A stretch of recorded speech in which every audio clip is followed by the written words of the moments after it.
No, only if it was a payday Friday. Oh, you got me. That one's better. Yes, yes, next week.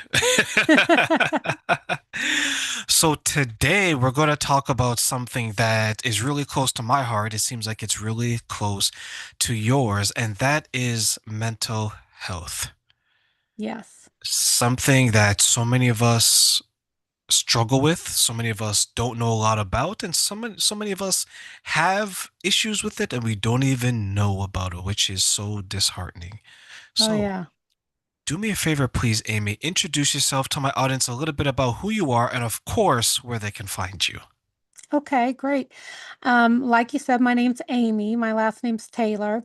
And I have a podcast called Mental Health Warrior and Neurospicy Mama that I developed because I live with bipolar disorder, ADHD, and anxiety.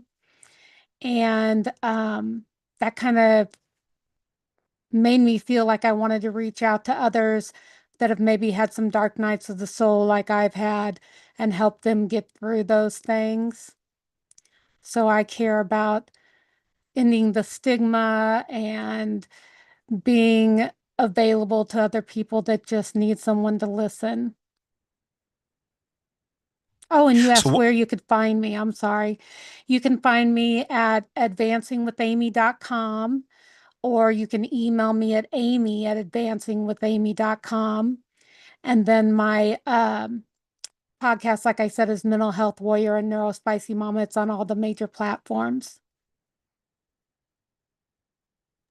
so Amy, my first question for you then is when you decided to be someone who wants to assist the community, maybe who's struggling with mental health, why did you get involved and why did you feel that, okay, you know what?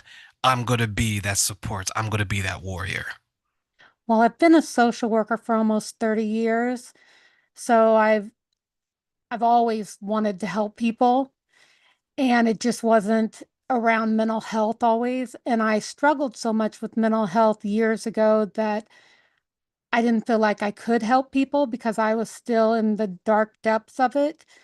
And now that life has been more stable and I feel like I've lived through some suicide attempts, I've lived through some very dark things, and I am happy right now with my life for the most part. It's not perfect, but for the most part, it's stable.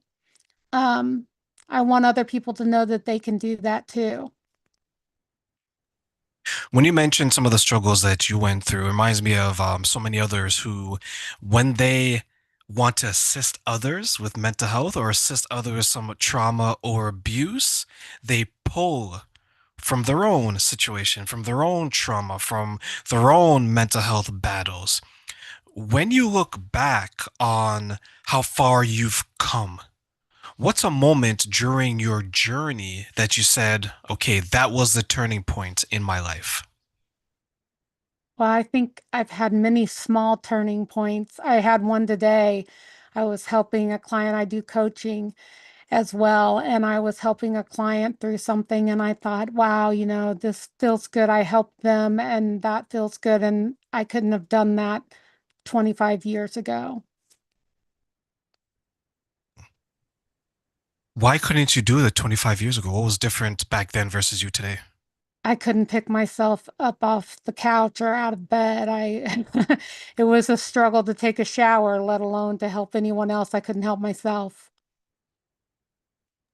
Sometimes when I look back on my own life, I remember that all the struggles I went through, especially my 20s, sorry. I always tell people that my 20s was basically me just surviving, Hmm. right? I didn't have money. I didn't have really good friends. I didn't have a lot of things, but I had arrogance, right? I thought I knew everything and I thought I knew enough to get me through it until life said, okay, Trent, we're going to show you. And then life showed me in a very devastating way. I remember reading something where it says that life will whisper for you to make a change, and then it'll say, "Hey," and then finally it will shout, right? Wake Yeah. up, make this change, right? And by the time it gets to a shout, that's when you know that your life is about to turn upside down. Was there a point in your life where you were being shown how bad things were getting, and maybe you ignored it? And if so, why? Well, I think that I was shown it for a long time, and it was in my 20s and 30s as well. And it finally culminated in me calling my mom and asking her to come get my baby at the time, my son, because I couldn't handle it anymore. And I was going to take my life. And so that was the culmination of everything right then that made me go, this has gone too far. When you're helping people and you yourself have experienced that, how much of yourself do you see in the men and women that you work with? I see a lot. I think, like I said today, I was working with someone and I empathized with her because I understood where she was coming from. I think that's something. Sympathy is one thing. I don't think you can empathize with people if you don't truly get where they're coming from. Sympathy, anybody can provide. Empathy is something else.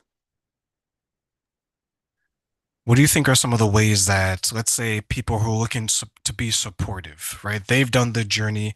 What do you think are some of the ways that they could be empathetic to others to help them along their own journey? I think just to listen is the first and most important thing that you can do. And then to help people get support if they need it. If somebody tells you that they are thinking of suicide or they're feeling really down, like, and they might say something like, I wish I could just go to sleep and not wake up, that kind of thing. I used to say that quite a bit.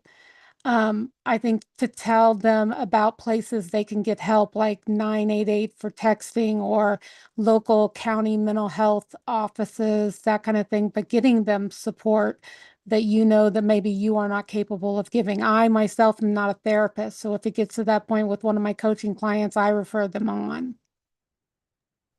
Do you think that is sometimes, if I look at it from, let's say, like a relationship perspective, if I look at, let's say, my partner and I say that, okay, you know what, I'm here to help you, I'm here to support you, but she's going through some difficulties, is it then maybe, in your experience, is it hard for some people to maybe realize that at that moment they may not be equipped or at least ready to help the person through their mental health trauma, even though they love them so much and they want to help, but at that moment they just can't help? Yeah, I've seen both sides. I've seen where someone feels like they don't have what it takes to help this person, that it's out of their depth. And then I've seen the side you're talking about where they feel like I can love this person enough that they'll get better. Surely they'll see how I see them through my eyes, and it just doesn't work that way.